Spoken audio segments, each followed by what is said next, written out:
শিৱসাগৰত মুখ্যমন্ত্ৰী শিৱসাগৰৰ ৰংঘৰৰ সৌন্দৰ্যবৰ্ধন প্ৰকল্পস্থলীত উপস্থিত মুখ্যমন্ত্ৰী হেলিকপ্টাৰেৰে অৱতৰণ মুখ্যমন্ত্ৰীগৰাকীৰ শিৱসাগৰৰ ৰংঘৰৰ সৌন্দৰ্যবৰ্ধন প্ৰকল্পৰ আইলেণ্ডিং আৰু ভূমিপূজন ৰংঘৰ সৌন্দৰ্যবৰ্ধন প্ৰকল্পৰ আইলেণ্ডিং আৰু ভূমিপূজন কৰিলে মুখ্যমন্ত্ৰীয়ে 149 কোটি টকা ব্যয় সাপেক্ষেৰে হ'ব ৰংঘৰ সৌন্দৰ্যবৰ্ধন প্ৰকল্পৰ আইলেণ্ডিং ভূমিপূজন কৰি মুখ্যমন্ত্ৰী হিমন্ত বিশ্ব শৰ্মাৰ ভাষণ প্ৰদান ৰংঘৰৰ সৌন্দৰ্যবৰ্ধন প্ৰকল্পৰ ভূমিপূজন অনুষ্ঠানত বিধায়ক অখিল গগৈৰ ভাষণ ৰংঘৰৰ সৌন্দৰ্যবৰ্ধন প্ৰকল্পৰ বাবে সকলো কৃতিত্ব দিছো মুখ্যমন্ত্ৰী ডাঙৰীয়াক অন্তৰৰ পৰা মুখ্যমন্ত্ৰীক ধন্যবাদ দিছো ভাষণ প্ৰসংগত এনেদৰে ক'লে অখিল গগৈয়ে স্বৰ্গদেউ ৰুদ্ৰসিংহই ৰংঘৰ সাজি অসমত ক্ৰীড়া কলা সংস্কৃতিৰ দিশত নতুন মাত্ৰা দিছিল 149 কোটি টকীয়া এই প্ৰকল্প 2026 চনৰ ভিতৰত সম্পূৰ্ণ কৰাৰ আশ্বাস মুখ্যমন্ত্ৰী হিমন্ত বিশ্ব শৰ্মাৰ ইয়াৰ উপৰি শিৱসাগৰ মহাবিদ্যালয়ক বিশ্ববিদ্যালয়লৈ ৰূপান্তৰ কৰাৰ কথা দোহাৰি কম সময়ৰ ভিতৰতে এই বিশ্ববিদ্যালয়ে পূৰ্ণতা লাভ কৰিব বুলি ক'লে মুখ্যমন্ত্ৰীয়ে অহা মাহৰ পৰা শিৱসাগৰ চিকিৎসা মহাবিদ্যালয়ৰ কাম আৰম্ভ কৰাৰ প্ৰতিশ্ৰুতি মুখ্যমন্ত্ৰীৰ অহা কেইদিনমানৰ ভিতৰতে 187 কোটি টকা খৰচ কৰি দিখমুখৰ ফেৰীঘাটৰ নাজিৰালৈ ৰাস্তা উন্নত কৰা হ'ব বুলি ঘোষণা মুখ্যমন্ত্ৰীৰ শিৱসাগৰ কাৰাগাৰো অহা বছৰ স্থানান্তৰ কৰাৰ কথা ঘোষণা শিৱসাগৰত বিকাশৰ জয়যাত্ৰা কৰ্মযজ্ঞ আৰম্ভ হৈছে বুলি ক'লে মুখ্যমন্ত্ৰীৰ মন্তব্য যে ৰাইজে য'তে অশান্তিৰ পৰিৱৰ্তে শান্তি বিচাৰে তাতেই বিকাশ সম্ভৱ 3টা বছৰত আন্দোলনৰ পৰিৱেশ নথকাত অসম 30 বছৰলৈ আগুৱাই গৈছে আমাৰ সময় হৈছে নিজৰ ভৰিত থিয় দিয়া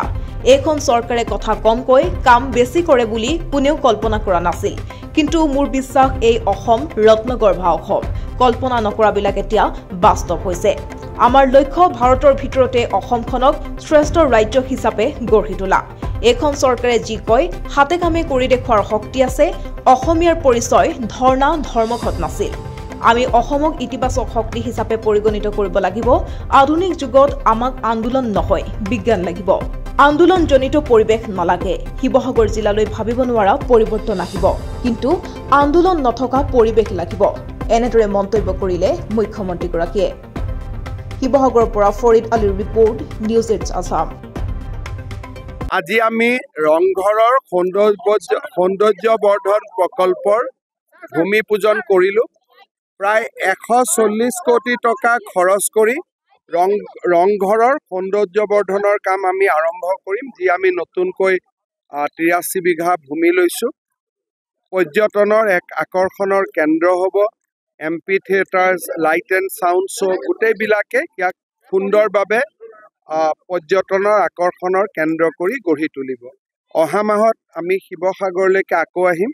শিৱসাগৰ চিকিৎসা মহাবিদ্যালয়ৰ আধাৰশিলা আৰু কাম আৰম্ভ কৰাৰ কাৰণে চাওক আজি যিখিনি বেয়া সেইখিনিতো আমি সকলোৱে জানো আজি আমি ভালখিনি কথা পাতিব আহিছোঁ মই মিটিঙতে ক'লোঁ আমি পজিটিভ হৈ থাকিম বেয়াখিনিও ভাল হৈ যাব চাওক আমাৰ বাজেটৰ ক্ষেত্ৰত অহাকালি মই সাংবাদিক মেল কৰি ভালকৈ ৰিয়েক্ট কৰিম গতিকে যিটো 10 বছৰৰ ইকনমিক ষ্টেবিলিটি আৰু প্ৰস্পাৰিটি এই দুইটাই ইণ্টাৰিম বাজেটখনে ৰিফ্লেক্ট কৰিছে বাজেটখনৰ ওপৰত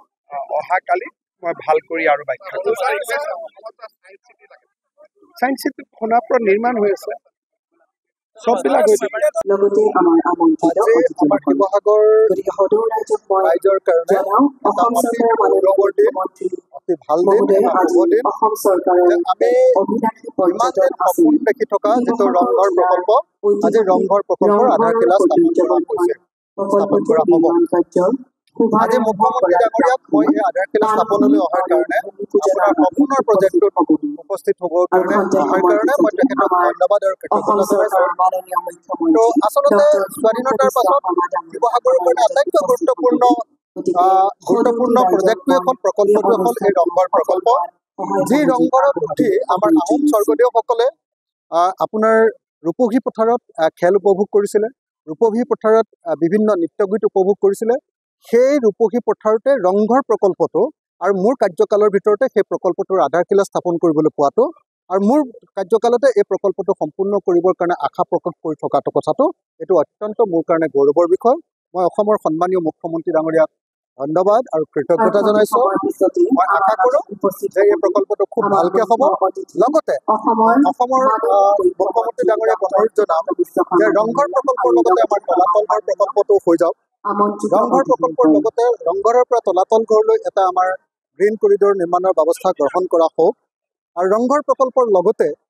আমি আশা কৰিম যে দিশৰ ওপৰত এখন অল্টাৰনেটিভ ব্ৰিজ আৰু আমাৰ যিখন ব্ৰিজ ষ্টীল ব্ৰিজখন আগু অৱস্থাত আছে সেইখনৰ সংৰক্ষণ আৰু যমুনাখনৰ কাৰণে এটা প্ৰজেক্ট মুখ্যমন্ত্ৰীয়ে আমাক প্ৰতিশ্ৰুতি দিছিলে, এইকেইটা পালন কৰিব বুলি মই আশা প্ৰকাশ কৰিছোঁ। নিজকে সজাই তুলিবলৈ প্ৰয়োজন এযোৰ প্ৰিয় সাজপাৰৰ। ফেষ্টিভেল ব্ৰাইডেল ছেকশ্যনকে আদি কৰি পাৰ্টি গেট আপলৈকে মুঠৰ ওপৰত এযোৰ মন পচন্দৰ সাজপাৰৰ বাবে চিন্তা কিহৰ। সাজপাৰৰ লগতে উপলব্ধ গহনাও।